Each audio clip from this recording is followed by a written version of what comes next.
Bueno, más que filosofía experimental, sería filosofía o metodología de los experimentos en ciencias sociales y también en filosofía, en la medida en que los enfoques que han estudiado el funcionamiento de las normas en el laboratorio, como los de Cristina Bicchieri, pueden ser también considerados filosofía experimental.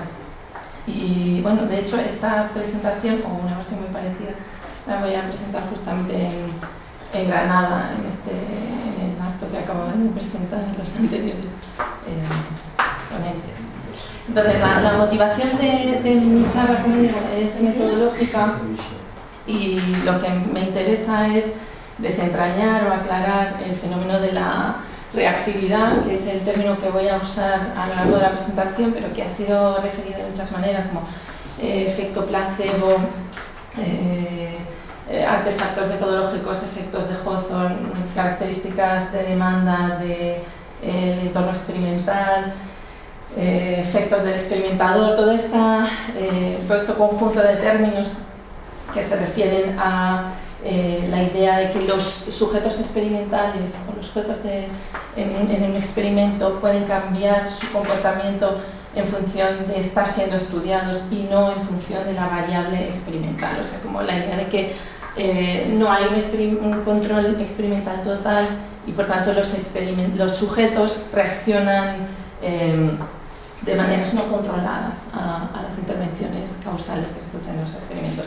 Entonces, me interesa este concepto porque bueno, está en el centro de los debates metodológicos en las nuevas prácticas experimentales, en filosofía y en las ciencias sociales, en el nuevo experimentalismo en ciencias sociales, y porque hay una persistente confusión conceptual al respecto. En un artículo, bueno, ya no tan reciente, del año pasado, que escribí en conjunto con Francesco Guala, nosotros lo que defendemos es que una de las fuentes de esta confusión es la falta de distinción cuando se utilizan estos términos, efectos de Hawthorne, como decía, efectos placebo, efectos de demanda. Hay una falta de distinción entre la utilización de esos términos como descriptores de sesgos experimentales o bien como simplemente fuentes potenciales de sesgos, pero no son sesgos ipso facto. Puede haber reactividad sin que haya sesgo. A veces se utiliza de esta manera la reactividad como una característica del entorno experimental que el experimentador puede superar o puede controlar, y otras veces se utilizan estos términos directamente para describir los sesgos o la falta de validez de los experimentos. Aquí lo que voy a hacer es utilizar un enfoque que analiza la causalidad, el intervencionismo, tal como lo define Woodward, para intentar aclarar las formas que puede tomar la reactividad y en qué medida y cuándo esta reactividad va a ser constitutiva de sesgos que no van a poderse superar en el entorno experimental.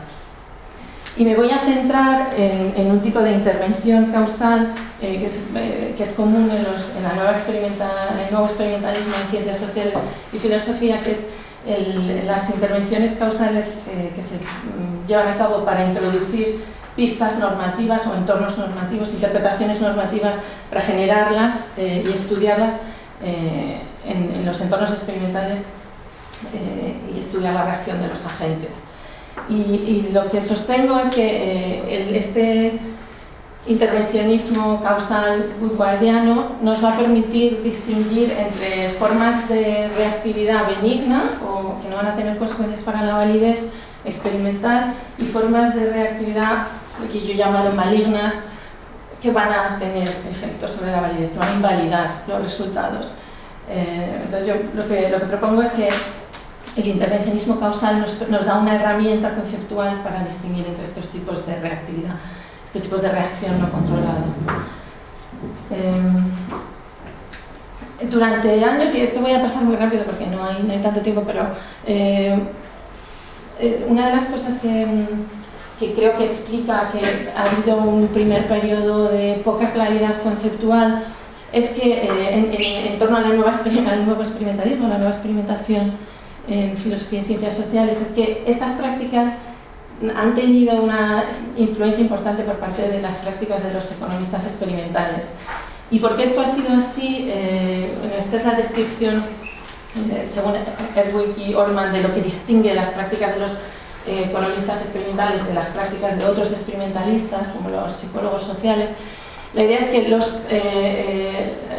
la idea que se solía tener es que los economistas experimentales no tenían que preocuparse de la reactividad porque sus prácticas metodológicas les blindaban de los problemas de la reactividad, porque había, por el uso de incentivos monetarios, que digamos que mantienen a raya las otras motivaciones que puedan tener los sujetos experimentales, porque está prohibida la utilización de engaño entre los economistas experimentales y porque los sujetos tienen la oportunidad de aprender, porque los juegos y los tratamientos experimentales a los que se les somete son repetidos, y también porque hay un control muy estricto de los guiones o las instrucciones experimentales que se dan, que no son abiertas, sino cerradas, los guiones a los que se expone a los sujetos.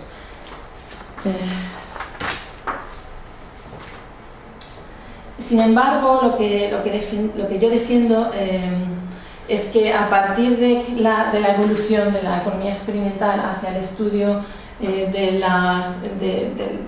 las inclinaciones normativas de los sujetos, estas prácticas metodológicas, aunque se siguen empleando, dejan de tener esta capacidad de aislar a los sujetos o aislar el resultado experimental de los peligros potenciales de la reactividad. Y en concreto yo me voy a centrar en un tipo de juego que manifiesta en su máxima expresión esta evolución que hace que ya no sea posible agarrarse a estas prácticas metodológicas de las que hablaba como protectoras, ¿no?, en cuanto a la reactividad.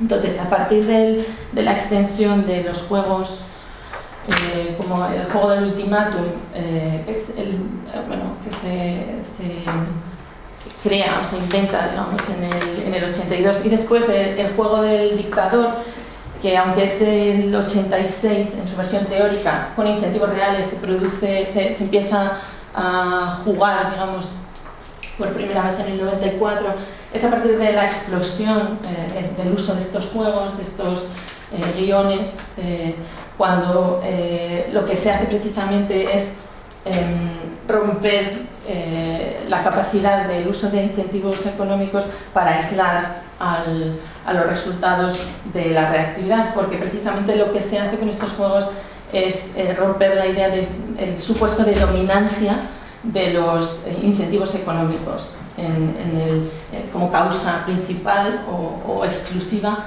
de la acción de los agentes.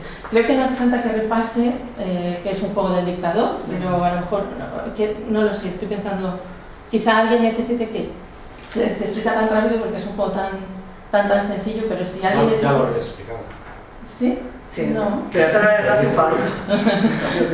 Entonces, bueno, pues a partir de los resultados en el juego del dictador, que es un juego que, como sabéis, se juega todos los días en alguno de los florecientes laboratorios de la economía experimental, o de filosofía experimental, o de ciencias sociales experimentales, pues a partir de los resultados que dieron, digamos, mucho juego a la idea de que los sujetos experimentales reaccionan a la introducción de pistas normativas en el entorno experimental y no solo a los incentivos monetarios, surge a mediados de la década pasada, a finales, un grupo de críticos de esta lectura de los resultados del juego del dictador.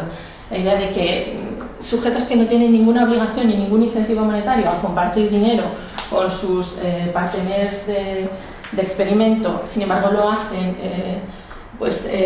había dado lugar a interpretaciones en términos de altruismo o de seguimiento de comportamientos normativos, pero una serie de autores como Bartley, List, Siso, Dana, sugieren que en realidad el juego del dictador es un juego desencaminado o defectuoso en su diseño, porque lo único que produce, según ellos, o lo que produce fundamentalmente es artefactos experimentales, es efectos de demanda.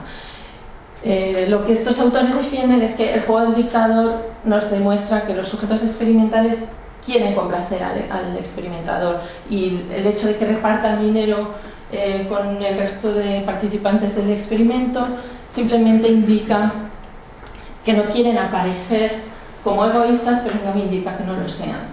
Y Dana, por ejemplo, aunque hay variantes de este tipo de experimento, tanto en List, en Barsi como en Siso, como decíamos, el experimento de Dana lo que hace es introducir experimentalmente un juego del dictador modificado en el que los sujetos pueden decidir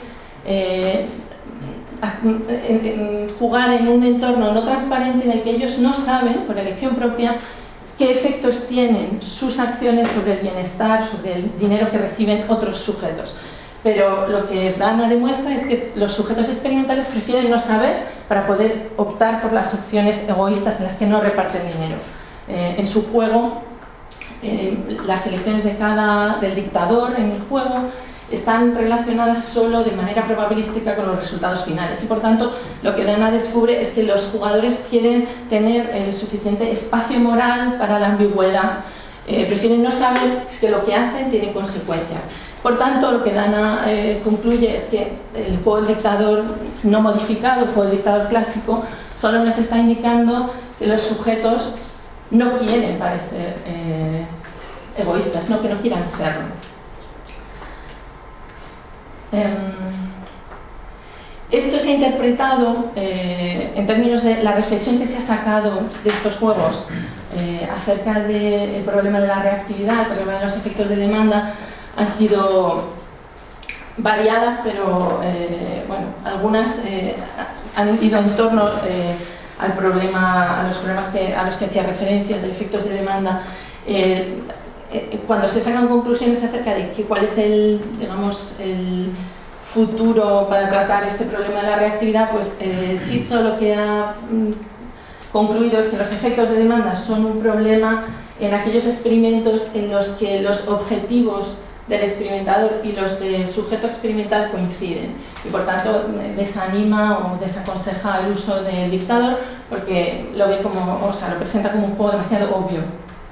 El sujeto experimental sabe cuál es el propósito de ese juego, y por tanto desaconseja su utilización. Barsley y otros lo han visto o han sacado conclusiones acerca del problema de la reactividad en este nuevo experimentalismo en términos de la validez externa de los experimentos. Existiría, por tanto, bajo este enfoque o bajo para estas tesis, una falta de correspondencia entre lo que ocurre en el laboratorio y lo que ocurre fuera del laboratorio. Fuera del laboratorio la gente puede o no tener comportamientos altruistas, pero estos no dependen de la presión de ser observado, ¿no? Sin embargo, en el juego del dictador esta presión está presente y por tanto las conclusiones no se pueden generalizar. En el trabajo al que hacía referencia antes, yo misma y Francesco Guala, lo que defendíamos es que en realidad la reactividad en sí misma no es un problema, siempre que haya sido anticipada y controlada por el experimentador. Entonces, lo que defendíamos en ese paper es que en realidad el juego del dictador refleja fielmente esa presión que también existe a veces fuera del laboratorio. También los sujetos fuera del laboratorio se pueden sentir observados y reaccionar a esa presión con comportamientos que son altruistas, o que al menos lo parecen. Y decíamos que mientras que esto se tenga en cuenta al generalizar las conclusiones, no habría un problema en sí mismo. Sin embargo, aquí hoy voy a tomar una vía, digamos, más pesimista, aunque no completamente destructiva, sobre el problema de la reactividad para las conclusiones causales que se pueden sacar de un experimento. Y para esto voy a utilizar, como decía, la versión, el enfoque causal de Woodward sobre el intervencionismo, en el que Woodward define lo que es una causa de una manera que está de hecho ligada en su origen a cómo se identifican las causas en los experimentos, ¿no? La idea de aislar la causa putativa o nuestro candidato a ser causa de otras influencias para poder certificar que en efecto es la causa. Para Woodward esta es el único tipo de causalidad que debe ser llamado como tal, ¿no? Esta es la única forma de causalidad que podemos, que es inteligible. Entonces, en este enfoque, una causa, sea un candidato a causa, da lugar a su efecto si, solo si es posible intervenir en esta causa, y bajo esta posible intervención sobre la causa, los cambios en el valor de la causa putativa están asociados a cambios en el valor del efecto, y donde las intervenciones respetan las siguientes condiciones que tenéis anteriormente.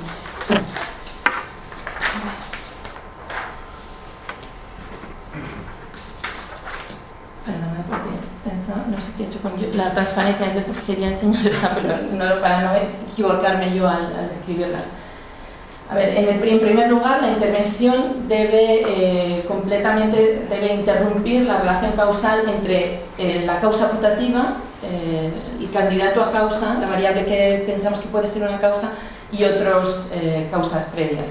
Esta condición se puede relajar de manera que simplemente pensemos que en vez de interrumpir totalmente esa relación, simplemente la intervención genera una fuente de variación exógena de esa causa.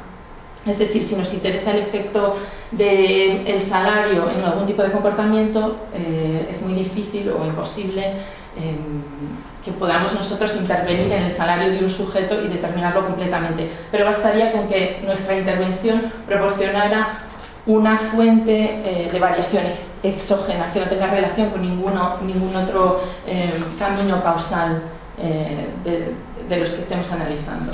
En segundo lugar, la intervención no debe estar producida por ningún proceso que afecte al efecto por una vía que no pase a su vez por C.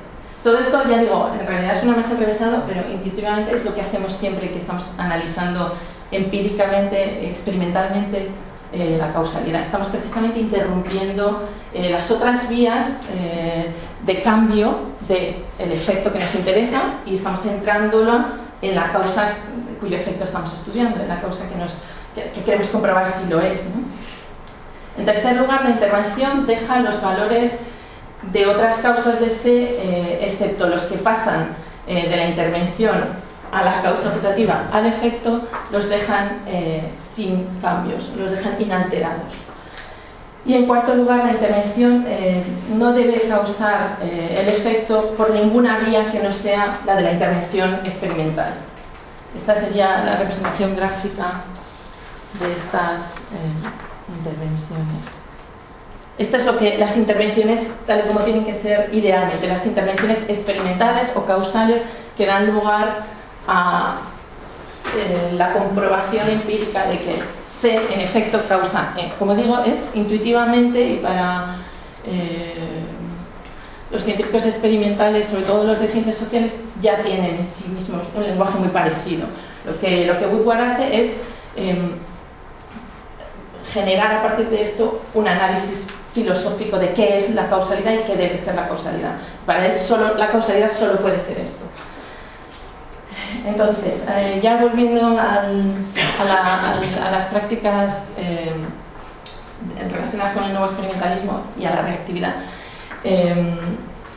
lo que voy a utilizar es un ejemplo en el que entendamos una intervención causal que se producen tales como las que se producen en los laboratorios de ciencias sociales o de filosofía experimental, En concreto voy a utilizar ejemplos que pueden recordar a los trabajos de Cristina Bicchieri sobre introducción de pistas normativas en el laboratorio, y vamos a entender esta introducción de una pista normativa en el laboratorio como una intervención causal woodwardiana. En un caso típico que se repite, ya digo, a diario, lo que hacemos cuando utilizamos un juego del dictador para contrastarlo con un juego del dictador con una variante, que podría ser, por ejemplo, introducir o presentar a los sujetos experimentales con un juego dictador en un contexto que está cargado normativamente, por ejemplo, el conocido experimento en el que en el laboratorio experimental aparecen unos ojos unos ojos que hacen referencia a que alguien nos observa, o bien cambiar la identidad de la persona que recibe la asignación de la persona que juega con el dictador, el que recibe la asignación, cambiarla y convertirlo, no sé, en alguien que tenga alguna cualidad moral, por ejemplo, una ONG. Podríamos entender la intervención, por tanto, como un contexto normativo que no es neutro, pero que se debe al juego del dictador sin más aderezos, y la intervención causal sería la de la introducción de alguna pista normativa adicional que generaría otro entorno normativo nuevo, el contraste que podríamos ver en la diferencia del comportamiento de la asignación que dedica el dictador o que comparte el dictador con su partener. La diferencia la podríamos atribuir a esa introducción de la pista normativa. Esto encaja, digamos, de una manera natural con el lenguaje del intervencionismo causal. Entonces, a partir de esta traducción, digamos, podemos ya intentar entender qué nos dice el intervencionismo causal, en qué sentido es informativo sobre el fenómeno de la reactividad. La reactividad se produciría, como hemos dicho, es cuando se produce un cambio en el comportamiento de los sujetos experimentales debido al hecho de estar siendo observados y no causado por la variable que nos interesa, sobre la que nos interesa intervenir. En el caso de un juego del dictador podríamos interpretar, esto es un ejemplo que podemos tomar este u otros, pero podríamos interpretar que esta reactividad toma la forma de una cierta aprehensión a estar siendo observado. Entonces, la intervención causal introduce una pista normativa en el laboratorio.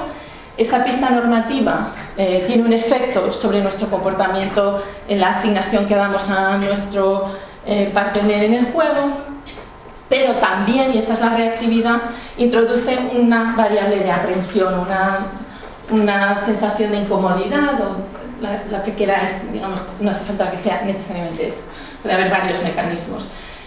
Entonces, esa sensación de aprehensión puede a su vez tener consecuencias en términos de comportamiento.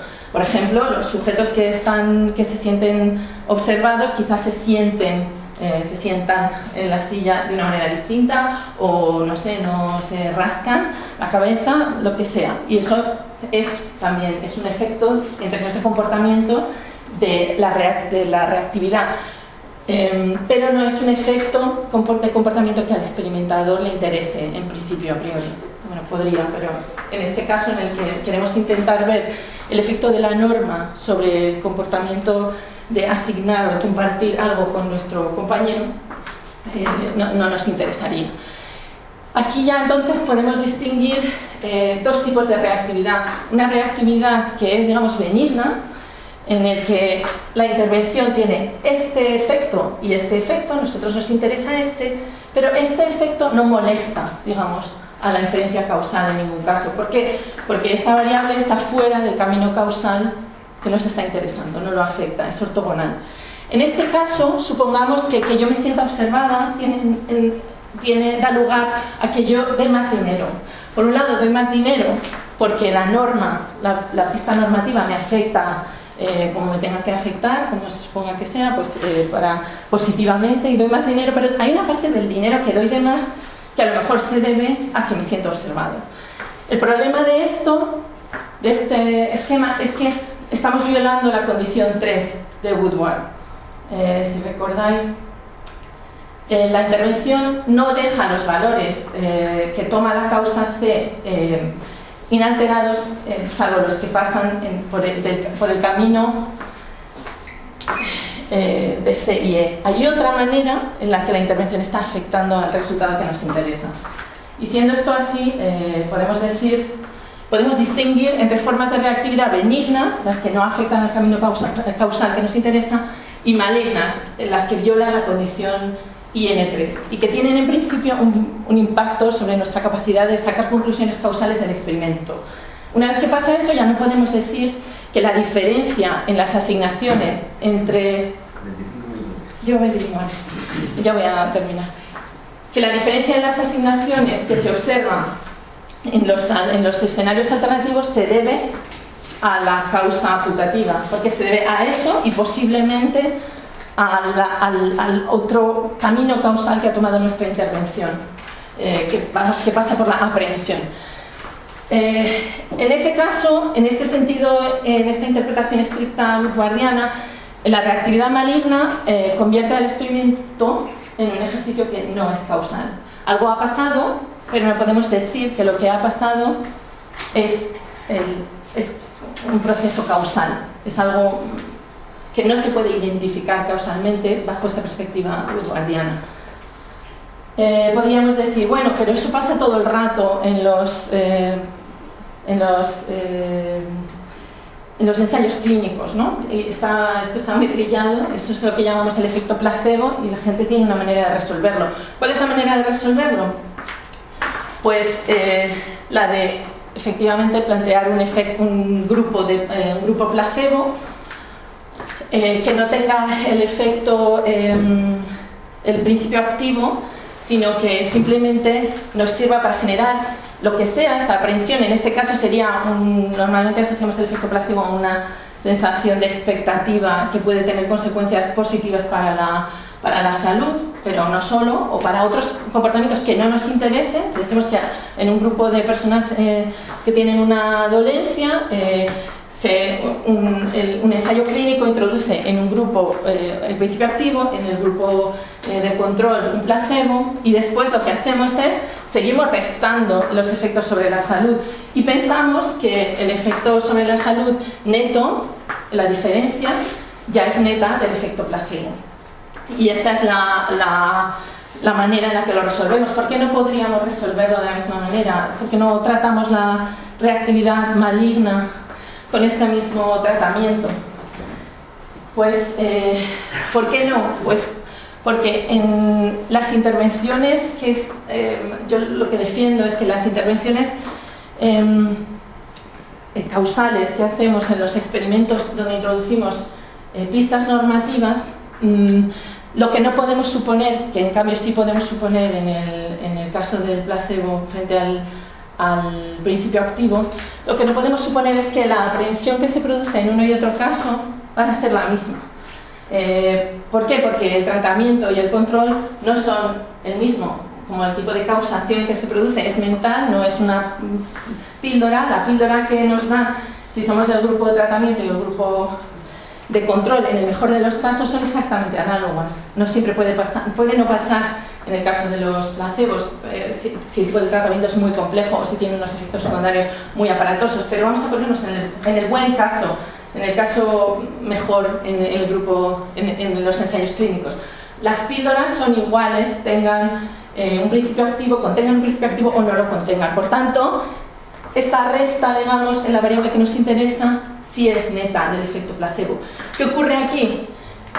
Que estar en una habitación donde haya unos ojos pintados en la pared y se esté jugando un juego del dictador, frente a estar en una habitación, en la misma habitación, donde no haya esos ojos, producirá efectos distintos sobre el comportamiento asignativo, de asignación con respecto al compañero, pero también producirá efectos distintos en la aprehensión que tengan los sujetos.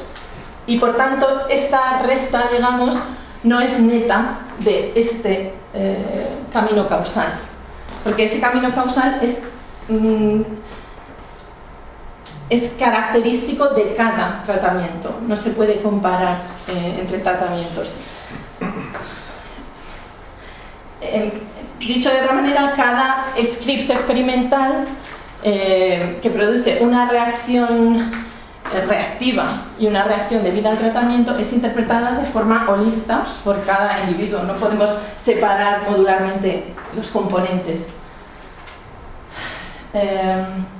Bueno, entonces para ya cortar, podríamos decir, ya termino con esto, podríamos decir, bueno, pues esto no invalida los ejercicios de experimentación de este tipo, mientras que a mí me interese el efecto de todo el entorno experimental, de todo el script experimental sobre los sujetos.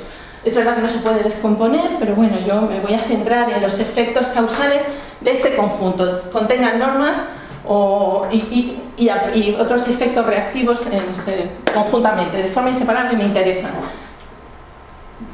Esto es legítimo, pero el problema es que entonces no podemos afirmar que el ejercicio es causal, como habíamos definido anteriormente, porque la noción de causal necesita una clase de contraste. Para poder decir que esto ha causado algo, tenemos que saber exactamente cuál es la clase de contraste. Esto lo ha causado este script experimental, ¿comparado con qué? Con no entrar en el laboratorio, con esto, como enseguida uno se da cuenta que tiene problemas. ¿Qué es lo que podemos inferir causalmente en ese caso? Y esto es, digamos, es una manera de reformular los problemas clásicos de validez externa y validez interna en el entorno experimental. Bajo esta visión, el problema de la validez externa se traduciría en que el tratamiento solamente tiene sentido en el laboratorio, porque lo vamos a entender de forma holista y no tenemos clase de control, o bien en el otro extremo de la interpretación de qué podemos sacar en claro de este tipo de ejercicios sería que el efecto putativo y la reacción no pueden ser distinguidos. Entonces teníamos un problema de aislamiento causal de la causa putativa. Entonces, volviendo a la contribución, digamos, al debate sobre qué nos dice el intervencionismo causal sobre la reactividad, ya decía que ahora aquí arrojo una visión más pesimista que hace un año, que sería la reactividad maligna invalida las conclusiones causales que se pueden extraer de un experimento y no se puede arreglar de forma fácil, porque va a depender que podamos hacer las equivalencias, que podamos tratar equivalencias entre grupos experimentales, va a depender en hipótesis bastante fuertes acerca del isomorfismo o la homologación, o cuánto se parezca lo que pensamos que son los efectos de aprehensión o de reactividad entre grupos. Y ya con esto, gracias.